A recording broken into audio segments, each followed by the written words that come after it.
The Bible Treasury. A monthly magazine of papers on scriptural subjects. Article 2 Part 90 of 95, Volume 15, 1884 and 1885. Scripture Imagery. J. C. Bailey. The Two Goats. One of the incidental proofs of the inspiration of the Scriptures is the way in which the precepts and commands are intermingled with the principles and historical circumstances whence they originally sprang. In that way not only is avoided the monotony, which is the bane of classified theology, but the ethical lessons are conveyed gradually and are impressed mnemonically by the context, whilst the precept throws light on the principle and the principle on the precept, the book interpreting and illustrating itself, as Giuliani used to say that Dante was his own interpreter, Dante spiegato con Dante. If the Bible had been constructed by professional theologians, it would have had a methodical arrangement like their own writings, no doubt, doctrines here, history there, precepts somewhere else, all neat, symmetrical, and useful as a kitchen garden. Whereas it has been arranged more in the way in which God makes a continent, with a gigantic appearance of disorder which becomes more and more orderly and magnificent as we view it from higher and more comprehensive standpoints. Moreover, it is more difficult to avoid meeting the precepts when they are everywhere interspersed with the text. After dealing in Leviticus with the subject of the leper, where human nature is shown in its most repulsive forms, we find some chapters of precepts which show by implication what horrible things it is capable of doing, and these are immediately connected with the atonement in the important and well-known 16th chapter. They were very real sinners, these Israelites, these men for whom the atonement was provided. But, thank God, the atonement provided is very real too. And that is the difference between a divine gospel and a human religion. The human inventions are so grotesquely inadequate, inconsistent, and inconsequent, that they are seldom or never meant to be taken seriously.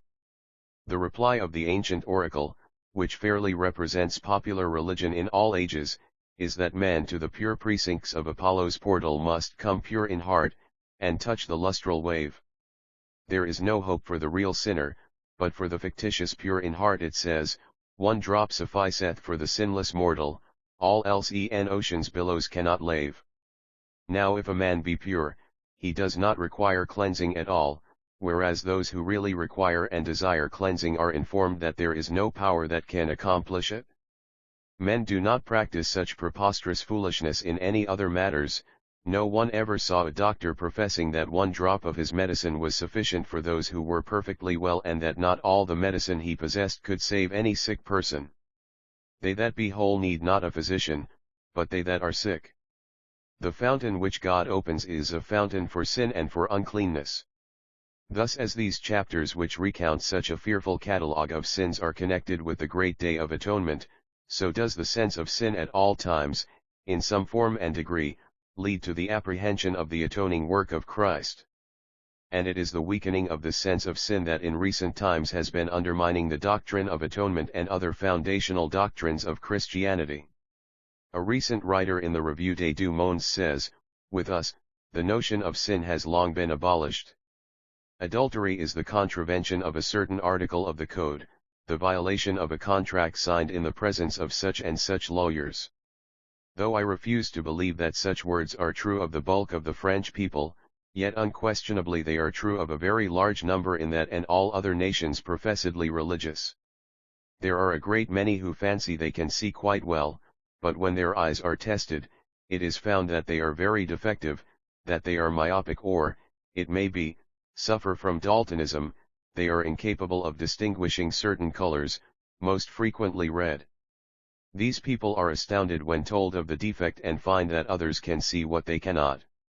There is often the same kind of defect in the spiritual sight, and frequently those who assume to guide are unwittingly stone blind to the most important things which exist, and exist terribly, without their knowledge. These blind guides are more dangerous than the engine drivers who cannot distinguish the red lights on the railway that we hear of sometimes, for those lead only our bodies to destruction. One of the most fatal infatuations is for me to suppose that a danger does not exist because I do not see it, as one of the most stupid is to think that a phenomenon cannot exist because I do not understand it. but the advanced theologians will find it more difficult to remove the atonement from the hearts of the people than probably they think. They have not yet quite succeeded in removing it even from the creeds. Heidelberg and Brooklyn must have been somewhat surprised lately when at the burial of that strong man of God who repudiated their modern criticism, the multitude burst with a great emotion into singing, "Dear dying Lamb, thy precious blood shall never lose its power."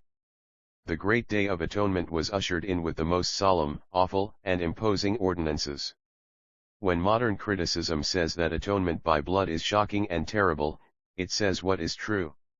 It is meant to be shocking and terrible, for sin is shocking and terrible. The special feature is the taking of the two goats, which give the two great aspects of the death of Christ. The first goat is the Lord's lot. It is slain in order that his justice may be vindicated in respect of the presence of sin in the world, apart altogether from the question of the forgiveness of sins. On the head of the second goat, all the sins of his people are charged, and it is sent into the wilderness bearing their offenses forever away from them to a land not inhabited, where there is no one to know them or charge them upon us. The first aspect, where God has the first and highest claim on the atonement, is perhaps little considered by us. In this sense, Christ tasted death for every man. The blood was sprinkled once on the mercy seat, for one testimony is sufficient towards God, but it is sprinkled 7 times before the throne out towards men, for the testimony must be repeated over and over again to man in order to be effectual. Goats are taken, because whilst they are really clean, yet they are put in the place of being unclean and regarded as symbols of impurity. See note. God sent his Son in the likeness of sinful flesh, yet was he holy, harmless, and undefiled. Note. As in Matthew 25 verse 33. End of note.